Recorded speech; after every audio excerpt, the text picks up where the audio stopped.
On est ici au Centre d'action bénévole Saint-Siméon-Port-Daniel avec Nathalie Bugeaud. Bonjour. Salut, ça va bien? Ça va très très bien. Oui. Semaine nationale de l'action bénévole, on est en plein dedans. Ça date pas d'hier, ça? Non, en effet, à travers le Québec, comme on le dit, là, c'est la semaine nationale, c'est la 40e semaine nationale de l'action bénévole, pas pour notre région à nous, pas pour notre territoire, parce que le centre va avoir 29 ans au cours des prochains mois. Donc, je vous dirais qu'ici, c'est à peu près notre 28e semaine de l'action bénévole. Je n'ai pas fait la recherche dans les archives, mais je suis pas mal certaine que c'est la 28e semaine qui est soulignée chez nous. Mais au Québec, c'est la 40e semaine et un très, très beau thème. Oui. Cette année, on est bénévole de la tête aux pieds. Qu'est-ce que ça vous dit, ça, comme thème? Bien, moi, je pense, entre autres, j'ai des images de bénévoles qui me viennent en tête quand j'ai vu le thème. Tout de suite, il y a des visages dans l'équipe des bénévoles qu'on a ici, des visages qui m'ont tout de suite venus en tête quand j'ai vu la thématique. Je dis, ah oui, ça c'est lui, ça c'est elle, ça c'est lui. Puis je pensais aussi à d'autres personnes qui sont très, très impliquées dans nos communautés.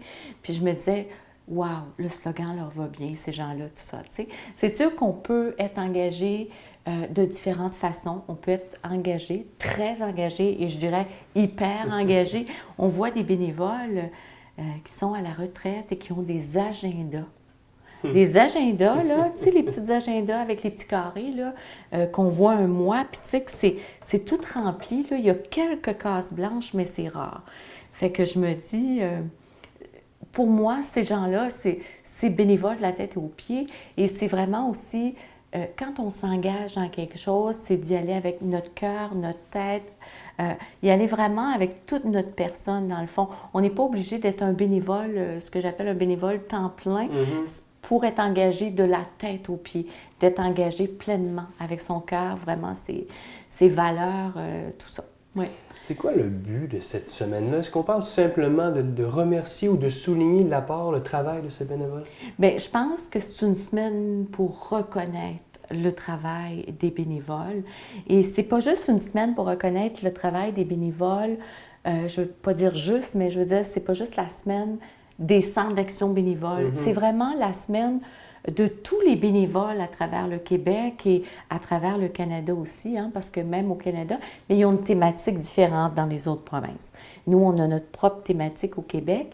Et cette semaine-là, dans le fond, c'est de souligner le travail des bénévoles qui sont, par exemple, en environnement, juste nos églises. Je sais que tout le monde n'est pas catholique ou n'est pas protestant ou n'est pas... mais juste nos églises, s'il n'y avait pas de bénévoles dans ces années-ci, ou il y a plusieurs années, il y a beaucoup d'églises qui seraient fermées. Parce que, je veux dire, le prêtre, avec peut-être un autre employé, n'arriverait pas à faire autant. On a des comités de liturgie. Il y a tellement de monde impliqué dans l'Église. C'est impressionnant des fois. On y va, juste les chorales qui agrémentent les cérémonies, c'est incroyable aussi. Puis, il y a tellement d'autres secteurs, juste en sport et loisirs. Dans une année, le hockey mineur, le soccer, comment on voit de gens impliqués. Des parents, mais aussi des bénévoles. Ouais. Souvent, comme parents, on va s'impliquer, on va donner notre temps, mais des fois, c'est même pas nos enfants qui sont là, mais on a la passion de ce sport-là, puis on veut la donner aux jeunes. On veut partager, dans le fond, nos connaissances avec les jeunes qui commencent, puis on veut les encourager à faire du sport, tout ça. Tu sais, puis on pense juste en santé, services sociaux dans le communautaire. Tous les gens qui siègent sur des conseils d'administration pour tenir ces organisations-là debout. Culture, au niveau de la culture, par exemple, au niveau de la télévision communautaire, les gens qui siègent sur le conseil d'administration de la télévision communautaire, et vous avez sans doute d'autres bénévoles aussi, ces gens-là, ce sont des bénévoles qui croient à la cause et qui vont s'impliquer pour faire avancer, pour s'assurer que ça fonctionne bien. Puis, tu sais, je veux dire, des bénévoles, il y en a partout. Ça fait que je me dis tout le temps, si on prenait une journée, puis que tous les bénévoles disaient, aujourd'hui, on travaille, on ne s'implique pas. OK? On ferait une semaine sans bénévolat, une journée là, sans bénévolat, juste dans nos CHSLD. Tu sais, il y a des gens qui vont aller, par exemple, soutenir, donner à manger, des choses comme ça, qui vont organiser des petites activités Des pour danses, agrémenter, ouais. dans le fond, le quotidien des aînés qui vivent là. C'est tout du travail. Tu sais, c'est le spectacle de la fac, par exemple. Je pense à cet événement-là qui me vient en tête parce que Ça s'en c'est vient. cette fin de semaine. Et je me dis, juste ce spectacle-là, combien d'heures de bénévolat qui est derrière ça? Ce sont des événements, la marche de la mémoire. S'il n'y avait pas de bénévoles derrière la marche de la mémoire, il n'y en aurait pas, à mon avis, de marche comme celle-là, tu sais, le relais pour la vie. Oui. Donc, c'est tous des événements au niveau touristique. Tu sais, je regarde des festivals qui amènent du monde, qui font que les gens vont dépenser des sous dans nos villages, tout ça. Tu sais, par exemple, Festival du Crabe, je pense au 50e tournoi de pêche de Saint-Siméon, c'est l'été prochain. Tu sais, le rodéo de Passepébiac, comment ça amène, c'est du monde, tout ça. Mais il y a des centaines de bénévoles derrière tout ça, là.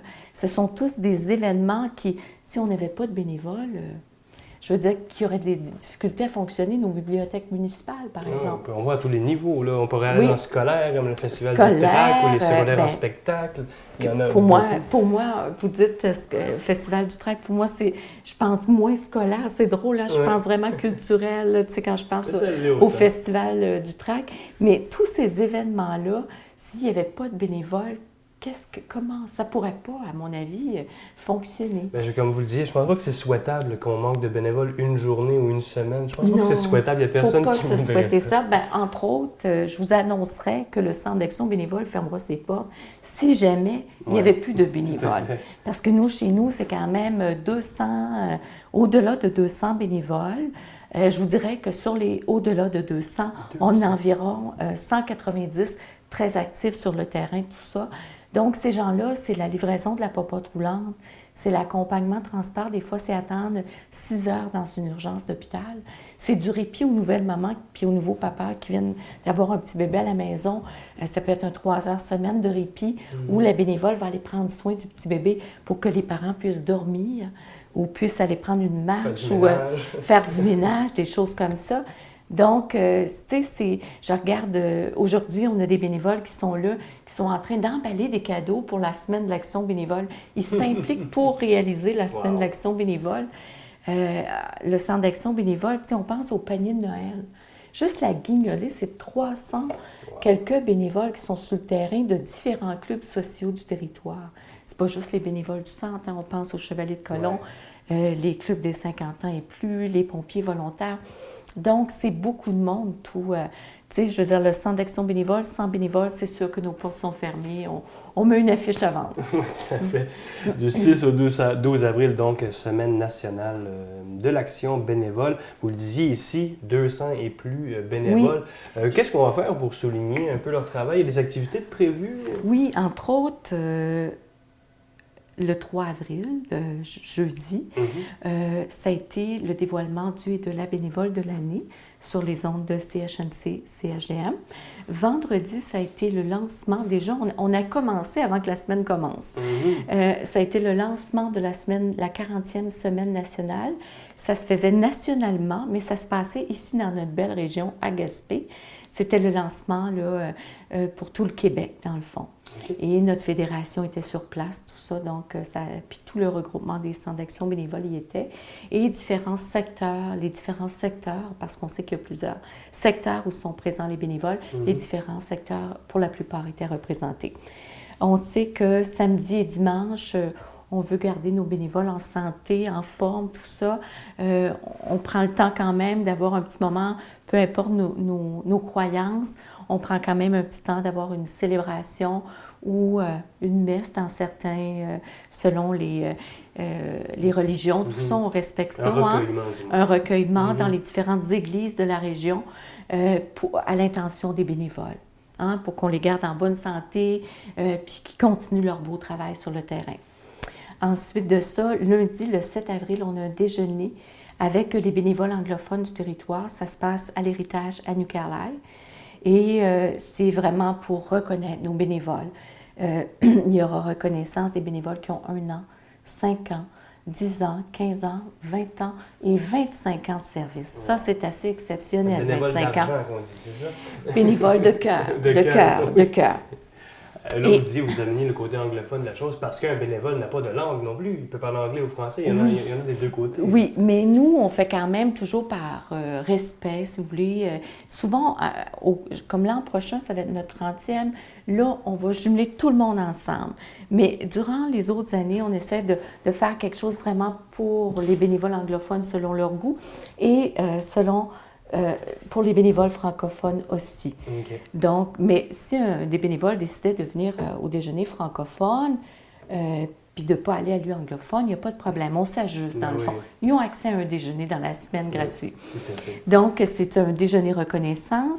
Ensuite de ça, on a la même journée, lundi, par le comité des bénévoles de Bonaventure. C'est le comité des bénévoles pour aînés. On sait que les bénévoles vont travailler quand même toute la semaine à nous supporter dans cette semaine-là.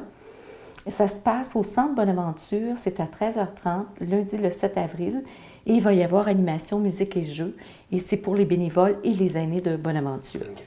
Mardi le 8 avril, ça se passe au Centre communautaire de Saint-Siméon, c'est organisé par le comité des bénévoles pour aînés de Saint-Siméon. La même chose, la même formule un peu que Bonaventure la veille. Ensuite de ça, mercredi le 9 avril, c'est le brunch reconnaissance des bénévoles francophones de tout le territoire Saint-Siméon-Port-Daniel. C'est-à-dire pour nos membres. Mm-hmm. Ça se passe au centre communautaire de Saint-Pédis. Ça débute à 9h15 le matin. Et là, il y aura allocution, reconnaissance des bénévoles, prix de présence, tout ça. Donc, ça va se dérouler durant peut-être 2-3 heures d'activité. Ensuite de ça, jeudi le 10 avril, activité organisée par le comité des bénévoles pour aînés de Port-Daniel. Ça se passe à la salle des 50 ans et plus, la Renaissance de Port-Daniel. Et c'est ça, c'est aussi animation, musique, jeu.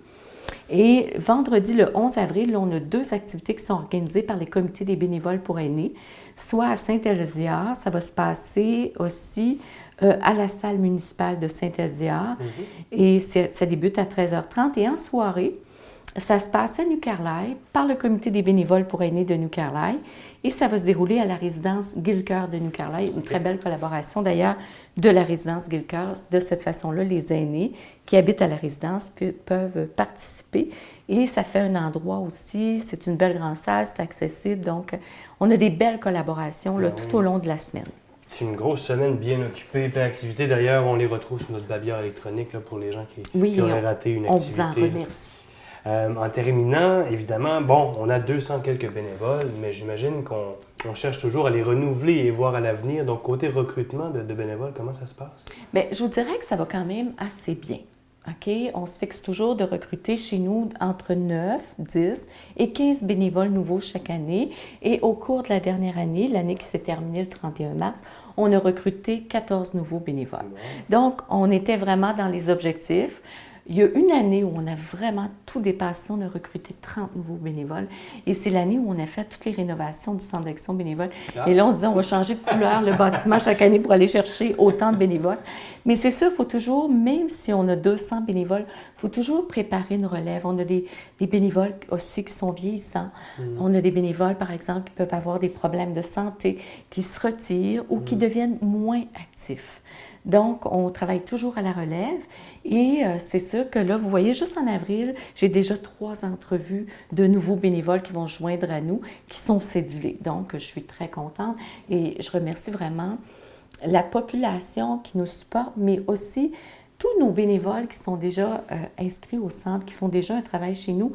Parce que quand on reçoit les gens en entrevue, ce qu'on leur demande, comment vous avez entendu parler du centre d'action bénévole? Ah, mais j'ai mon amie, une telle, puis là, on me décrit la personne, tout ça.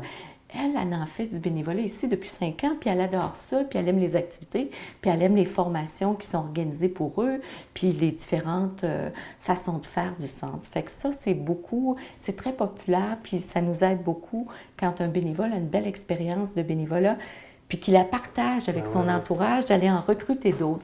Et ce qui nous aide aussi, bien, c'est sûr, toute la collaboration qu'on a des médias d'information comme Télévague et les autres médias d'information qui nous permettent de promouvoir nos activités et services. D'ailleurs, profitons-en, numéro de téléphone pour vous rejoindre. 418-752-5577.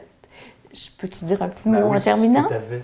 Je sais que j'ai parlé beaucoup, là, mais j'aimerais vraiment remercier tous les bénévoles du Centre d'action bénévole Saint-Siméon-Port-Daniel qui se sont donnés au cours de la dernière année. Vous faites un travail extraordinaire sur le terrain, puis vraiment, au nom du conseil d'administration et de tout le personnel, un gros merci d'être bénévole de la tête aux pieds et bravo aussi à tous les bénévoles qui œuvrent dans les différents secteurs de l'activité humaine, communautaire, l'environnement, tout ça. Donc, merci à tout le monde, puis vraiment, profitez de cette semaine-là. Nathalie Bugeaud, merci beaucoup et bonne semaine. Merci beaucoup.